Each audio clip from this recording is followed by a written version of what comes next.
नमस्कार, news state Madhya Pradesh Chhattisgarh में आपका स्वागत है। मैं हूं आपके साथ लोकेंद्र त्यागी। आपके मुद्दे में बात मध्य प्रदेश की, जहां 1 फरवरी से स्कूल फिर से खोले जा रहे हैं। कक्षा 1 से 12वीं तक की सभी कक्षाएं 50% उपस्थिति के साथ संचालित होंगी।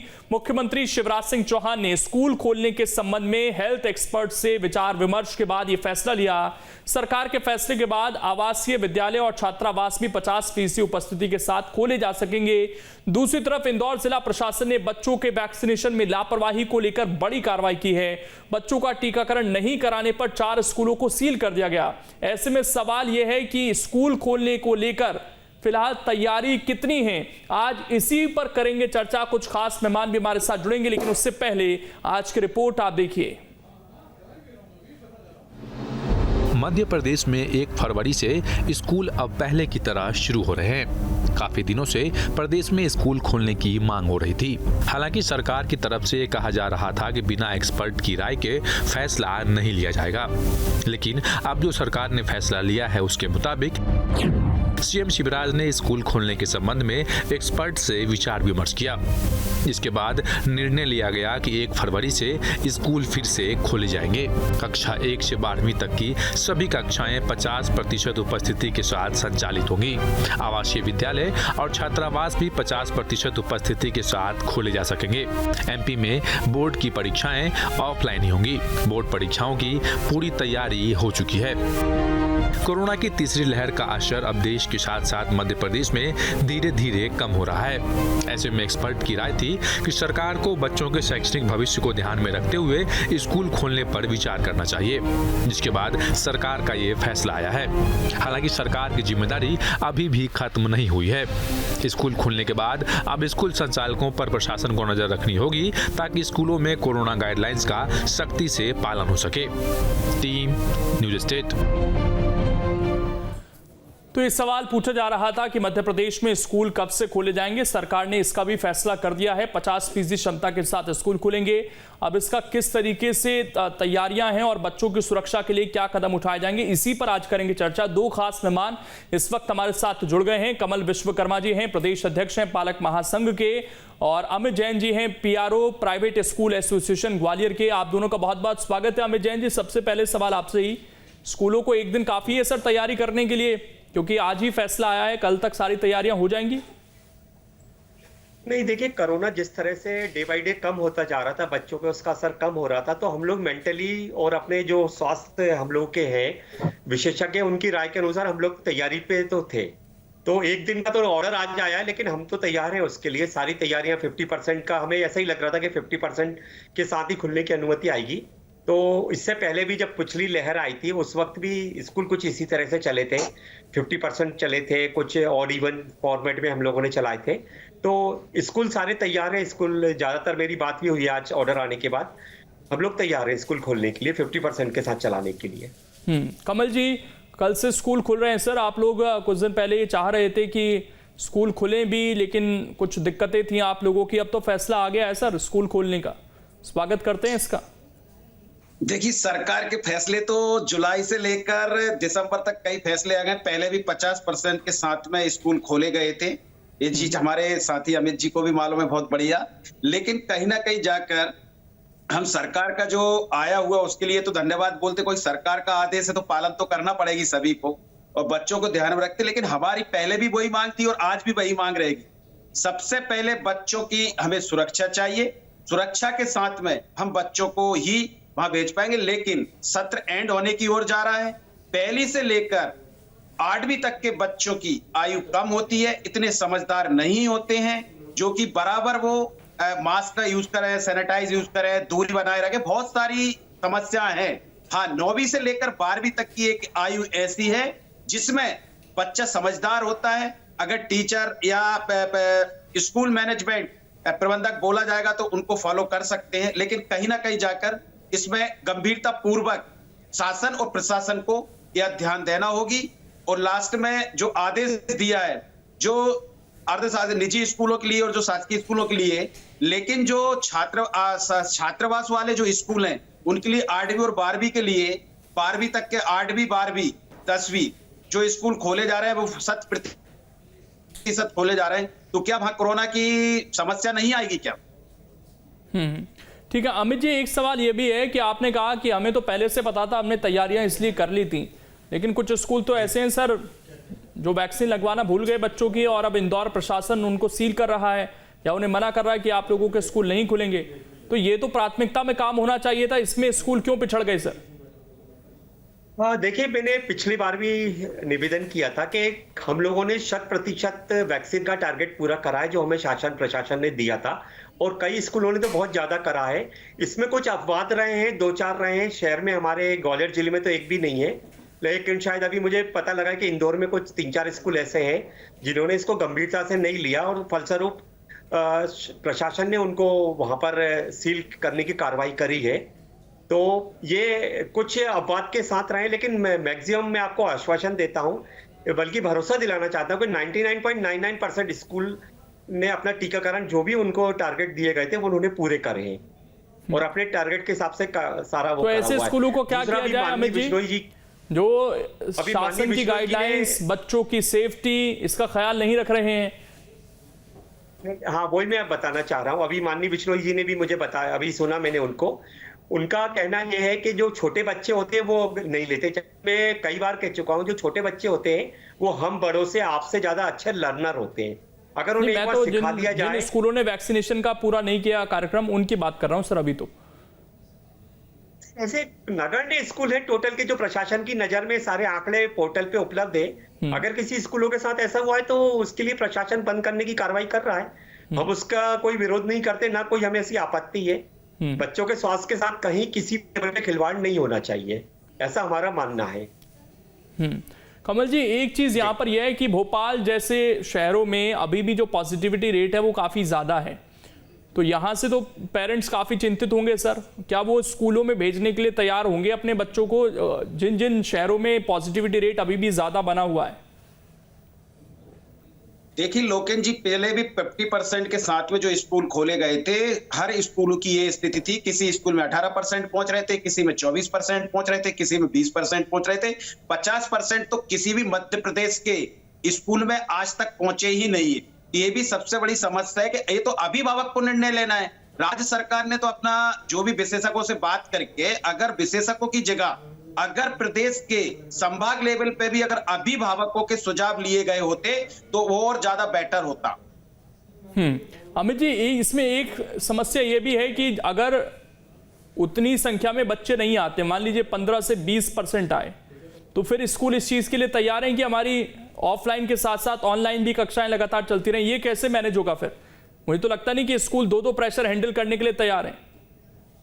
नहीं, हमारे पास पिछले 1 साल का अनुभव है और आगे तक हमें ये नहीं पता कि कोरोना काल कब तक रहेगा। इस स्थिति से हमें कब आए, तो स्कूल तैयार है ऑफलाइन मोड के लिए और ऑनलाइन मोड दोनों के लिए।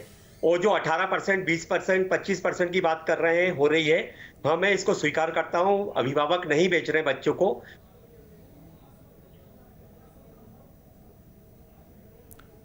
ठीक, आपकी आवाज नहीं आ पा रही है। अच्छी बात है। हाँ आ गई है सर, बोलिए। आवाज आ रही है मेरी? जी आ गई है अमित जी, बोलिए। हाँ मैं ये कह रहा हूँ, जो परसेंटेज कम आ रहा है स्कूल का, तो उसकी वजह से कॉलेज स्कूल थोड़े कंफर्टेबल उसमें आ जाते हैं कि उनको मैनेज करने में आसानी हो जाती है।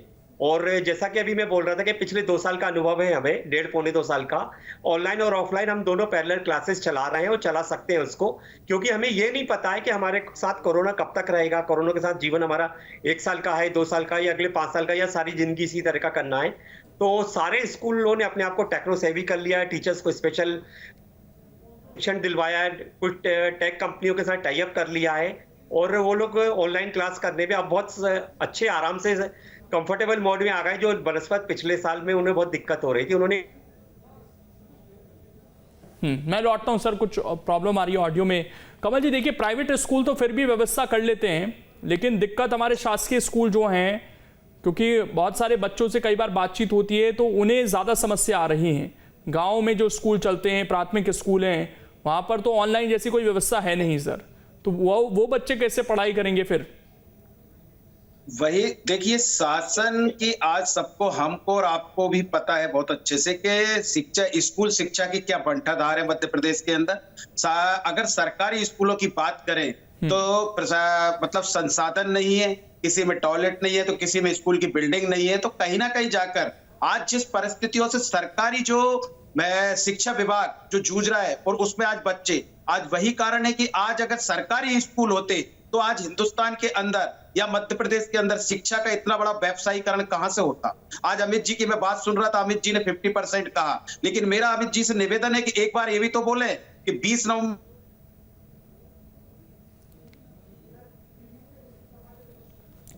चलिए, लगता है कुछ प्रॉब्लम है। मैं लौटता हूँ कमल जी आपके पास, मैं अमित जी के पास जा रहा हूँ। सवाल ये है अमित जैन जी कि जो हमारे सरकारी स्कूल हैं सर, आपको लगता है कि मैं एक प्रश्न पूरा करना चाहता हूं, फिर अमित जी जवाब लेना। अमित जी ये क्यों नहीं बोलते हैं कि आज अगर 50% हम अपने बच्चों को वहां भेज रहे हैं तो हमारे से जो 50% भी तो फीस लेना चाहिए। आज अभिभावकों से पूरी फीस भी तो 100% वसूली जा रही है। जो सारे मेरे पास 56 स्कूलों की, मध्य प्रदेश की स्कूलों की लिस्ट है।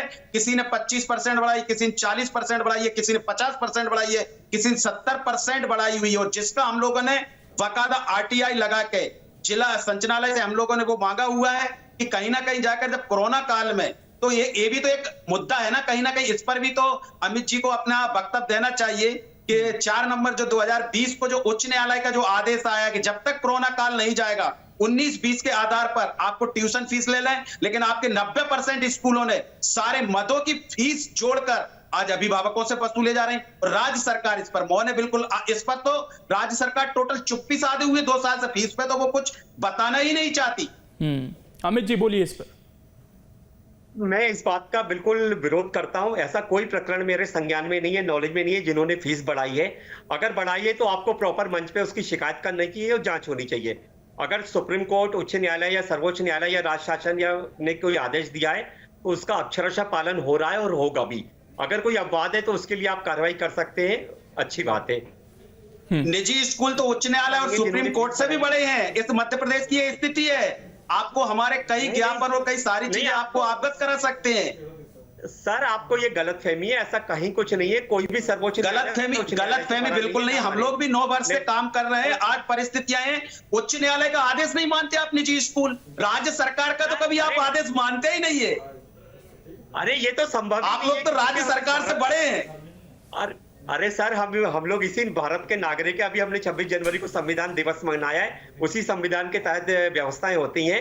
और सर्वोच्च न्यायालय ने भी जो आदेश दिया वो संविधान के अंतर्गत ही दिया है, उच्च न्यायालय ने भी, तो हम उसका पालन करते हैं, सबका सम्मान करते हैं। कोई स्कूल आपके सारे आदेश कोरियर करवा देता हूँ ग्वालियर के लिए। नहीं, तो जब फीस ही नहीं बढ़ाई है, हम कहाँ बोल रहे हैं आपको, हम तो आदेश का पालन करते हैं। फीस बिल्कुल बढ़ाई, हर स्कूल ने फीस बढ़ाई। जो सारे मदों की फीस थी आपने ट्यूशन फीस में कन्वर्ट कर अपने वेबसाइटों पर अपलोड किया है, जो कि हर पेरेंट्स ये बात जानता है और ये बात आप भी जानते हैं। आप पिछले साल का फीस स्ट्रक्चर 2 साल पुराना और अभी का कंपेयर कर लीजिए। जो भी कहा हुआ होगा शासन के आदेशानुसार हुआ होगा, अदरवाइज नहीं हुआ है। और उच्च न्यायालय, सर्वोच्च न्यायालय को कोई हमारी नहीं मंशा कि हम उनके आदेश का पालन नहीं करें। दूसरी बात, आप 50% की बात कर रहे थे। जैन साहब, परिस्थिति ये है आज की स्थिति में शिक्षा का जो व्यवसायीकरण बढ़ा। आज कोरोना काल चल रहा है, लेकिन आज की परिस्थितियां हैं कि टीसी नहीं मिल रही। आज की डेट में ये स्थिति है कि अगर बच्चों की टाइम से फीस नहीं भरी तो उन बच्चों को ऑनलाइन, ऑफलाइन से वंचित किया जा रहा है। जबकि उच्च न्यायालय का सख्त आदेश है कि अगर इस तरह का कोई भी स्कूल अगर कार्रवाई करता है तो उस पर कानूनी कार्रवाई कर उसकी मान्यता नष्ट कर दी जाए। लेकिन ऐसा राज्य सरकार करती कब है? हम लोग तो मैं आप दोनों के पास डॉक्टर साहब भी इस वक्त हमारे साथ जुड़ गए। डॉक्टर साहब आपका बहुत बहुत स्वागत है। और सवाल ये है डॉक्टर साहब आपसे कि अभी स्कूल खुल गए हैं, क्या बच्चों के लिए सेफ है स्कूल जाना अभी? क्योंकि भोपाल जैसे शहरों में तो पॉजिटिविटी रेट अभी भी काफी हाई बना हुआ है। जी बिल्कुल, मैं इस बात का बिल्कुल समर्थन नहीं करता हूँ, क्योंकि अभी जिस तरह से पॉजिटिविटी रेट चल रहा है बच्चों के लिए तो बिल्कुल भी सेफ नहीं है। जहाँ तक कि हम जानते हैं कि ओमिक्रॉन सबसे ज्यादा बच्चों में ज्यादा फैल रहा है और अभी इतना प्रॉपर वैक्सीनेशन भी नहीं हुआ है। जिस एज ग्रुप के बच्चों का हुआ है 12 से 15 साल तक के, 18 साल तक के, उन बच्चों के ही स्कूल खोले जाए मेरे हिसाब से तो, और वो भी 50% कैपेसिटी के साथ। और जो छोटे बच्चे हैं प्राइमरी स्कूल के, केजी के, इनको तो बिल्कुल भी नहीं बुलाना चाहिए अभी स्कूल। और उनके अभिभावकों को भी हक होना चाहिए, ये उनकी इच्छा शक्ति होनी चाहिए उनके पास कि वो मना कर सकें, उनके ऊपर कोई प्रेशर ना बने कि बच्चों को स्कूल भेजना जरूरी है। जिस प्रकार से स्थिति बनी हुई है, अभी भी 3-3.5 लाख तक केस जा रहे हैं, कभी 2.5 लाख आ रहे हैं। तो भोपाल जैसे शहर, छोटे शहर में भी बहुत केसेस आ रहे हैं। तो उस हिसाब से तो अभी वैक्सीनेशन को पहले से बढ़ाया जाए और बच्चों का स्कूल जाना बिल्कुल अभी कंपलसरी ना किया जाए। अमित जी कुछ कहना चाह रहे थे इस पर, अमित जी बोलिए। पिछली डिबेट में एक स्वास्थ्य विशेषज्ञ आए थे, उन्होंने बिल्कुल साफ साफ कहा था बच्चों में इसकी जो गंभीरता है वो बहुत कम है और हम आंकड़े भी देख रहे हैं, डे बाई डे केस बहुत कम होते जा रहे हैं। आज का भी ये मेरे कल का ग्वालियर का 350 का था, आज का 168 आया है। तो सारे केस कम हो रहे हैं और बच्चों में तो बिल्कुल नगण्य ना के बराबर है। और शासन ने ऑलरेडी 50% का करा हुआ है। तो स्वास्थ्य के प्रति हम लोग भी बहुत गंभीर है और पूरे व्यवस्थाओं के साथ ही स्कूल खोलने की तैयारी कर रहे हैं। अमित जी, मैं ये जानना चाह रहा था आपसे कि जो 50% के साथ स्कूल खुल रहे हैं, इसमें क्या बच्चों को प्रॉपर पढ़ाई मिल पा रही है? उसमें भी जैसा कि डिटेल्स आप लोग दे रहे हैं कि 20 से 25% मात्र बच्चे आ रहे हैं, तो इससे बच्चों की पढ़ाई आपको लग रहा है कि पूरी तरह से हो पा रही है? हाँ, हो पा रही है क्योंकि ऑनलाइन ऑफलाइन पैरेलल चल रहा है। हम लोग, मैं सरकारी स्कूलों की बात नहीं कर रहा हूँ, मैं प्राइवेट स्कूलों की बात कर रहा हूँ। सब लोगों ने अपने को आपको टेक्नोलॉजी के विकसित कर लिया है और पैरेलल पढ़ रहा है, ऑफलाइन भी चल रहा है, ऑनलाइन भी चल रहा है। और अभी चूंकि ऑनलाइन मोड में ही था कुछ दिनों से, जो शासन के आदेश थे, तो सारा ऑनलाइन चल रहा था। अब ऑफलाइन का आ गया तो कल से ऑफलाइन भी स्टार्ट कर लेंगे। इसकी शेड्यूलिंग कैसे करते हैं फिर आप लोग कि किस तरीके से ये पैरेलल व्यवस्थाएं बनी रहे और बच्चों की पढ़ाई भी प्रॉपर होती रहे, कोई उनका सब्जेक्ट छूटे नहीं, इसको लेकर क्या व्यवस्थाएं हैं स्कूलों की तरफ से? हमारे पास टीचर्स होते हैं, वो संख्यात्मक हिसाब से होते हैं, पैरेलल होते हैं कि 1:20 का रेशो होता है कि 20 बच्चों पे एक टीचर होता है। तो उसके हिसाब से हमने उसको वो कर दिया कि एक दिन वो ऑफलाइन मोड में होंगे, एक दिन ऑनलाइन मोड में होंगे। तो इस तरह से वो दोनों तरह से वो कर रहे हैं। बच्चों को ऑप्शन दिया हुआ है कि आप जिस भी मोड में लेना चाहें आप कर सकते हैं। तो अभी ज्यादा दिलचस्पी किस में दिखाई दे रही है बच्चों की? अगर स्कूल केवल 20% के लिए ही खोलने हैं आपको, तो उससे बेहतर है तो सारे बच्चों को आप ऑनलाइन ही रखिए, आपको नहीं लगता? या केवल जिस तरफ इशारा कर रहे हैं कमल जी कि थोड़ा स्कूलों को भी अपनी फीस वसूलनी है, उस चक्कर में ज्यादा बच्चों को बुलाने की कोशिश है? सर, एक तो पहले मेरे को आपके इस शब्द से बहुत आपत्ति है, वसूलनी है। आप लोग हमें समाज का अंग समझिए, हम शिक्षा का कार्य कर रहे हैं।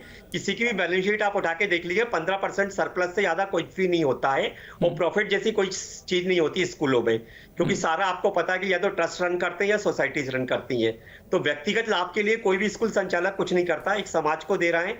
मैं भी इन्हीं स्कूलों में पढ़ा हूँ और आप भी शायद ऐसे ही किसी स्कूल में पढ़ के निकले होंगे, माननीय जो बैठे हमारे सामने। दूसरी बात मैं ये कह रहा हूँ कि जो 10% और 20% वाली बात है, क्योंकि पिछले 1.5 साल से 2 साल से बच्चा घर पे बैठा था, उसकी लिखने की हैबिट्स खत्म हो गई है, उसकी खेलने की प्रैक्टिस खत्म हो गई है, पेरेंट्स की शिकायतें आ रही हैं कि वो बिल्कुल नहीं कर पा रहे। तो आजकल बच्चा और पेरेंट दोनों इंटरेस्टेड है कि स्कूल में ज्यादा से ज्यादा भेजा जाए। बट चूंकि एक डर वो संख्या कैसे बढ़ेगी कमल जी? फिर वो संख्या कैसे बढ़ेगी अगर 10 से 15% ही बच्चों को आना है?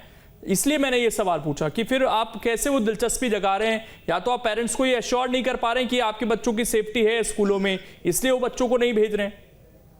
देखिए, मैं फिर आपकी बात में बिल्कुल सहमत हूं। पहले इसका प्रमाण हम लोग जुलाई से लेकर 15 जनवरी तक देख चुके हैं, जिसमें अमित जी बैठे हुए हैं, उनको बहुत अच्छे से मालूम है कि स्कूलों में बच्चों की क्या स्थिति थी। आज मेरी भी बच्ची 6th क्लास में और एक कॉलेज में पढ़ती 6th क्लास बच्ची को मैंने लिख के क्लियर दे दिया कि जब तक कोरोना काल खत्म नहीं होगा तब तक टोटल ऑनलाइन घर पे पढ़ेगी सीधा। अब रही बात, इन्होंने, अमित जी ने एक सवाल खड़ा किया है कि हम स्कूल बिल्कुल एकदम कोई प्रॉफिट में नहीं चलते हैं, हम सोसाइटियों से रन करते हैं।